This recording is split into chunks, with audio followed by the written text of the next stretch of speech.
Here's an example of a parallelogram. Both pairs of opposite sides are parallel to each other.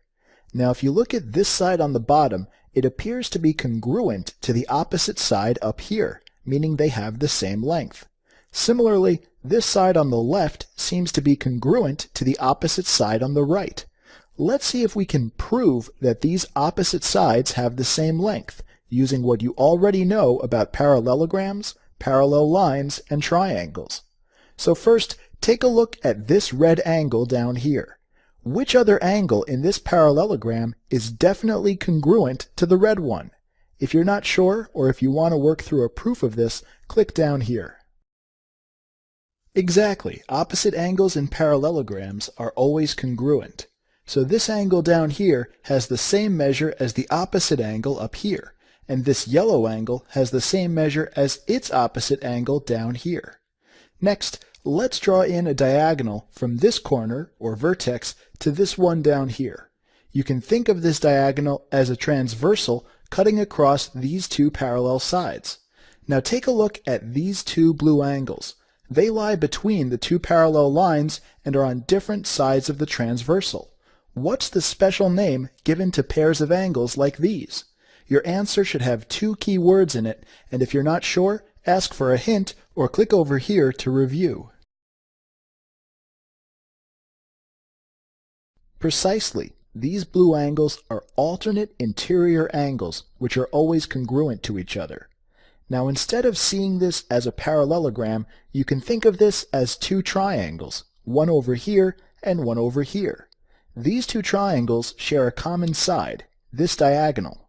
So if we go ahead and separate the triangles, then this side over here definitely has the same length as this side over here. Let's put a single hash mark on each of these sides to show that they're congruent to each other, meaning they have the same length. Now if we rotate these triangles around, then it seems you already have enough information to prove that they're congruent to each other. By which of these postulates have we shown that these two triangles are congruent? And if you'd like to review any of them, click over here instead. Right, going around the triangles, we can see that they have matching angle, angle, and side, so they're congruent to each other by AAS. And so because these two triangles are congruent, that means they have matching sides and angles. So which side of the triangle on the right corresponds to this side over here? Right, so let's go ahead and mark these two sides with two hash marks to show they're congruent to each other. And finally, which side of the other triangle corresponds to this side down here? Right again, so let's mark these two congruent sides with three hash marks. So let's go ahead and put these triangles together so they form a parallelogram again. Sure enough, by looking at their angles and using the angle-angle side postulate, you've proven that these two sides are congruent and that these two sides are congruent. In other words, opposite sides in parallelograms are always congruent to each other. Well done. Let's finish this lesson with one last question. Here's a parallelogram, and suppose I tell you that this side has length 5 and this side has length 8. Find the lengths of this parallelogram's other two sides.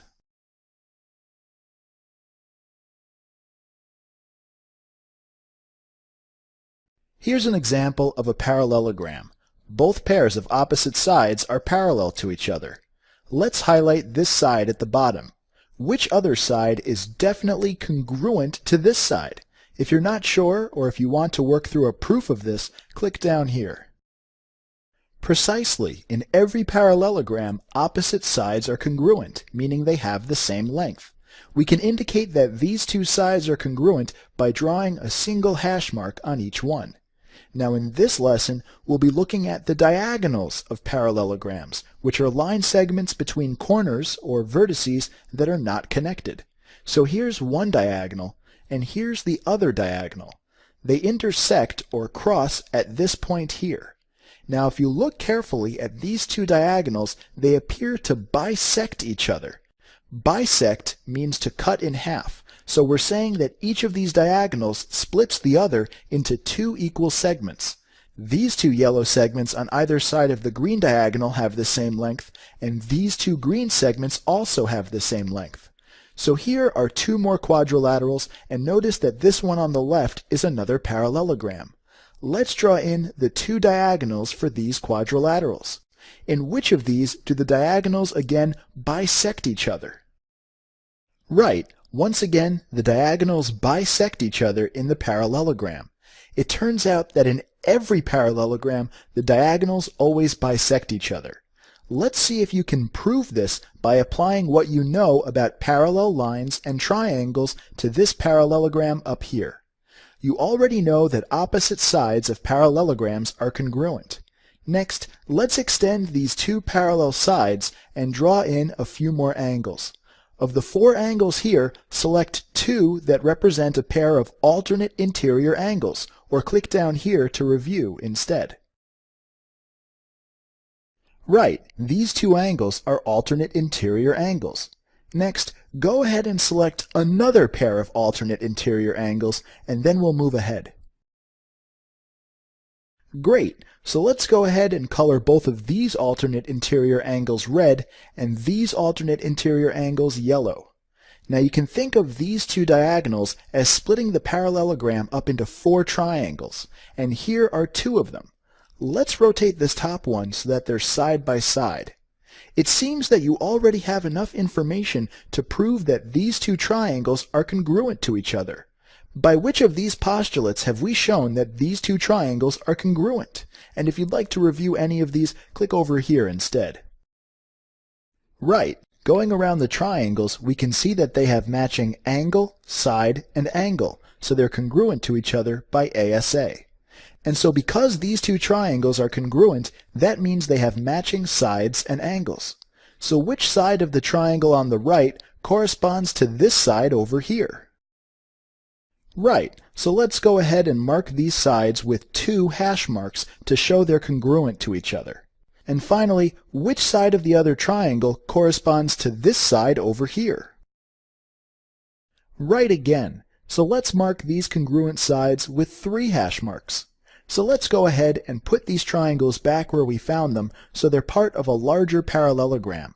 Sure enough, by looking at a few different angles and using the angle-side-angle postulate, you've proven that these two segments are congruent and that these two segments are congruent. In other words, in every parallelogram, the diagonals bisect each other, meaning they split each other into two equal halves. Nicely done. Let's start off with a parallelogram. If this side down here has length 5, then what's the length of the opposite side up here?